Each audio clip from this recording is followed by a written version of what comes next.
Mudawwana. They would memorize Al-Minhaj. They didn't just memorize these little texts. They memorized those. That's what they did. Now that's point number one. And I know I'm taking a little bit more.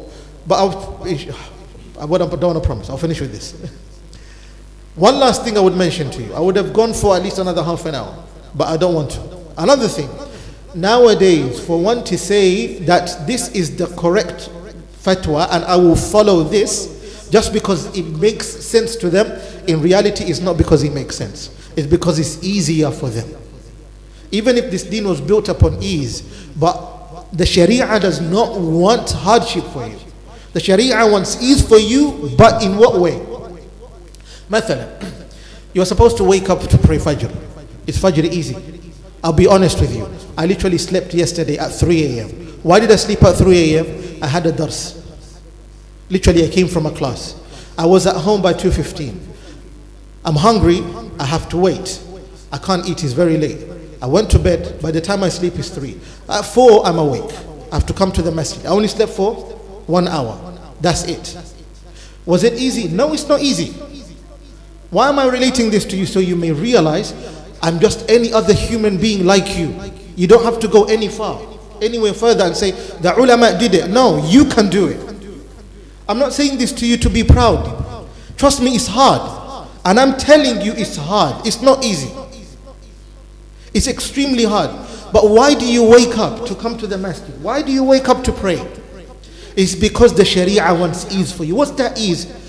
To purify your heart, to build your relationship, to make you firm, to be a person of principles, to strengthen your relationship on this earth, to make you successful. Would you rather stay as a lazy bum on your bed and your home and you have no principles, you have no life, and then you question your life itself? You're willing to commit suicide, wal-iyadhu billah. You're willing to do what you're not supposed to do. Are you willing to do that? Are you willing to sacrifice your own peace? Come on. But by waking up in the morning, what is it? It's peace. Coming for Salatul Dhuhr is peace. Seeking knowledge, it's peace. Understanding the purpose of life is what? Is peace. Are all of those easy? No, they're not. But the Sharia still tells you what? I want ease for you. So ease is not sought by you saying that this is easy for me, but actually is sought by following what you are supposed to follow with principles. Understood?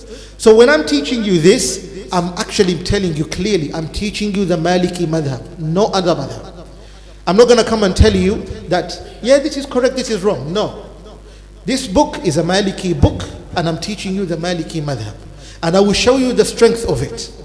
If you're not convinced, it doesn't mean that you have a problem.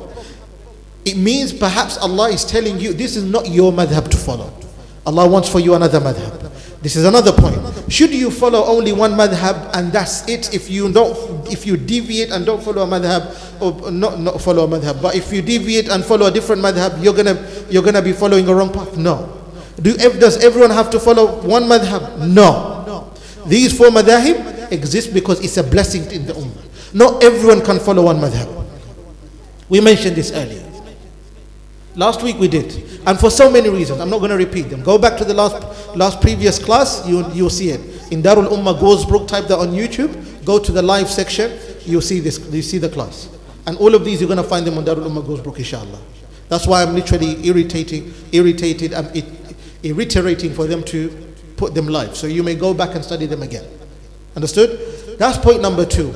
If you don't follow that, your mind would be everywhere.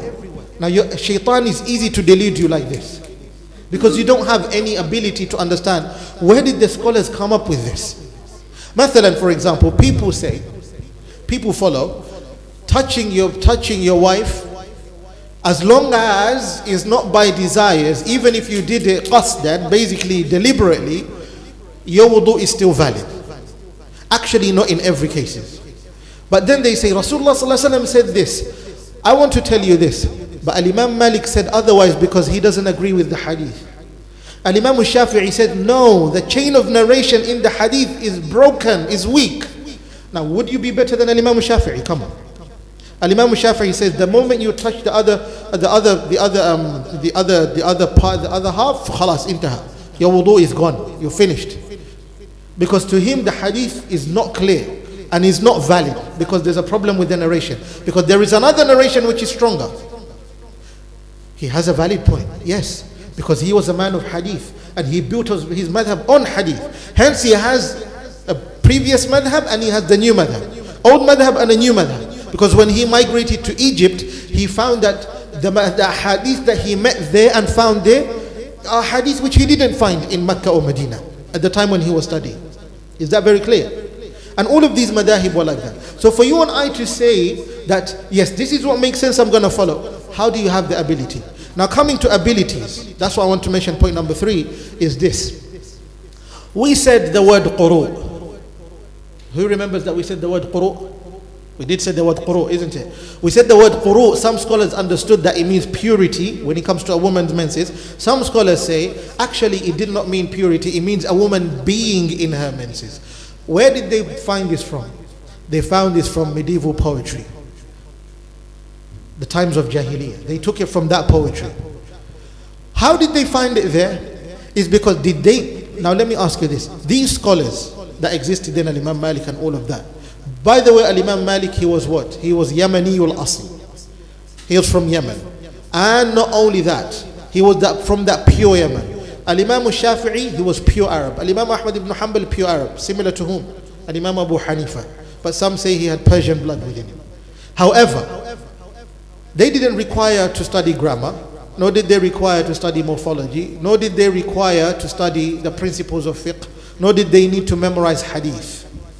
Yes, they did memorize hadith, but they didn't have to struggle to look for the chain of narration. Now, for example, Imam Malik, he has certain ahadith. Between him and the Prophet ﷺ, there's only 3 men. Literally. A tabi'i, a sahaba, and Rasulullah ﷺ. How do you compete with that? Answer me that. Please, how do you compete with that? There's no way you compete with that. Isn't it? You can't compete with that. What type of a war are you trying to wage? You can't. So what happens is this. We don't have the ability anymore. Because in order for you to become a grammarian, let alone for you to be very good in Arabic, for you to be very good in the grammar of Arabic in itself, there's a few books that you need to read. And you need to be a master in each one of them that you've taught them for more than a decade. Not studied them, taught them for more than a decade. Number 1, you need to finish Al-Ajur Rumiyya. You need to finish Qatrun Nadia. And after you finish Qatrun Nadia, there's another book, I forgot its name. Then after that, that's when you study Alfiyat ibn Malik. And then when you finish Alfiyat ibn Malik, it doesn't mean now you become a grammarian. You need to go to Mughni al-Labib. And yet if you finish Mughni al-Labib, you haven't reached to Sibawayh. The book of Sibawayh is called Al-Kitab. What does that mean? The ulama, they say, قَرَأْتُ الْكِتَابَ لِأَفْهَمَ الْكِتَابِ. What does that mean? I studied the book so I can understand the book. Al-Kitab, the first Al-Kitab we mentioned, it means we are studying the grammar book of As-Sibawayh so that we can understand the book which is Quran. Allahu Akbar. And As-Sibawayh, his book of grammar is literally the last one because he is the first that put together what? Grammar. He collected to grammar after Abu al-Aswad al-Du'ali when he found all of this and all of the problems and all of that. أول واضع علم النحو والصرف وذا. And then he put it all together. Sibawayh is the highest of all books. In order for you to reach there, for example, Alfiyat ibn Malik. Alfiyat ibn Malik, for you, in order to understand it, you have to memorize at least 1,100 lines, 1,100 lines, and understand each one of them. And you have to teach this book every single year in and out. That's not even fiqh. How do you claim to say that I can become a faqih and deduce my own rulings? Now let me take you to the last one and conclude with this, which is the last point. Al-Imam al-Suyuti.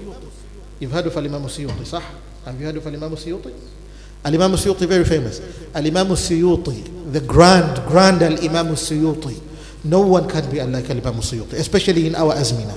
Al-Imam al-Suyuti, he literally became a mujtahid after the madhahib have settled, like literally matured.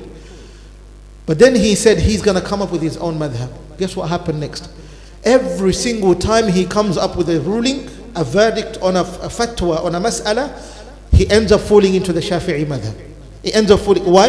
It already exists in the Shafi'i madhab using the same principles, and the fatwa exists and the ulama have already written about it. There's no difference. The only difference that his wording is different from this alim. He only went a little bit different on 16 masail, 16 fatawa, which were a little bit different from the Shafi'i madhab, while majority of them were the weak aqwal, the weak fatawa of the Shafi'i madhab. Now you tell me, if Al-Imam al-Suyuti, who was a great muhaddith, a great faqih, a great usuli, a great lughawi, wasn't able to literally come up with a new madhab, how do we say that you don't follow a madhab? Why have I been just speaking about a madhab to this, not even this depth, just brushing through so that you may understand, so that we may appreciate madhahib ikhwah. Majority of the brothers that pray in the masjid over here, the ahnaf. You put your hands near, just on your navel or below your navel, which is your belly button. That's the Hanafi madhab. You put your hands up here, that's the Hanbali madhab. You put your hands here, that's the Maliki madhab. You put your hands like this, Shafi'i madhab. Sorry, this is not the Maliki madhab. This is when you're tired in the Maliki madhab. The Maliki madhab is like this. Why did I say this? It's because I use this when I'm praying Taraweeh, Salatul Layl, and that. In the Nafli, it's okay. In Salatul Fard, what is it? It's makruh. Is it haram? No, it's not haram. It's just makruh. I don't want to enter into this debate. But if you want to enter into this debate, come to me personally. We'll have a chat. And I'll make for you a nice cup of coffee. If you don't drink coffee, I'll get you orange juice. But with bits, not smooth. Okay?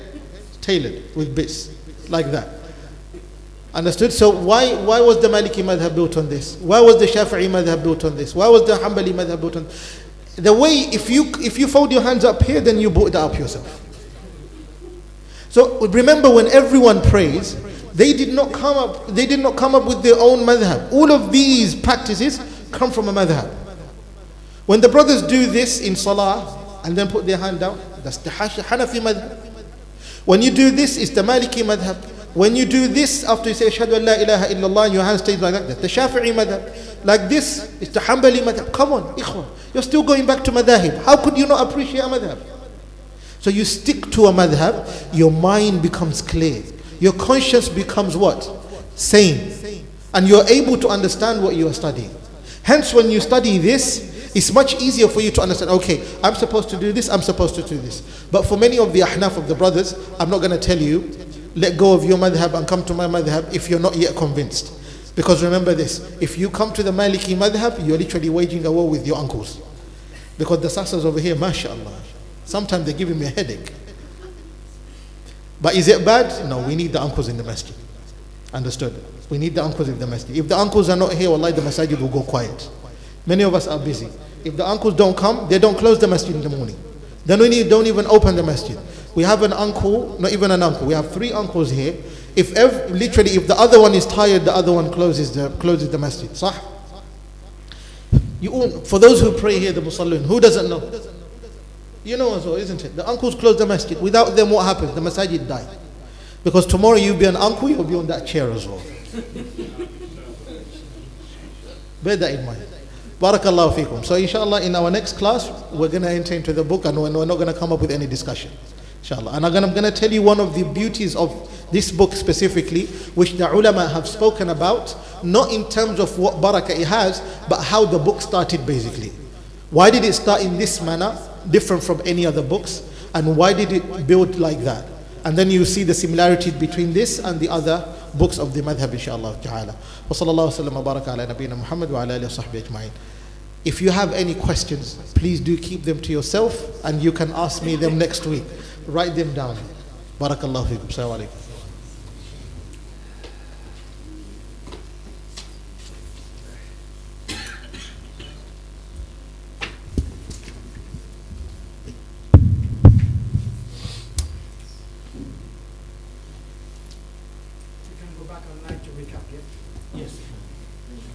That's why they put it in the live.